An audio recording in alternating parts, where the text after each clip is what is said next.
Hello everyone and welcome back to another tutorial from Finance for Beginners. In this video, I'm going to show you how you can log into your existing account on the Trading 212 application. So let's get started right away. First of all, open up the Trading 212 application on your device. And once it is opened up, you will see the Open Account as well as the Login button.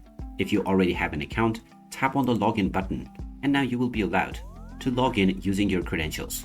Just type in your email address within the email box and then type in your account password underneath within the password section.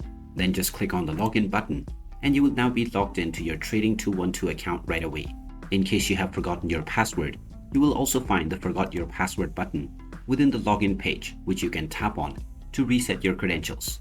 And there you have it. That is how easy it is to log into your existing account on the Trading 212 application.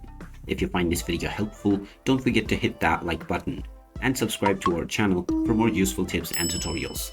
Thanks for watching, and I'll see you again in the next one.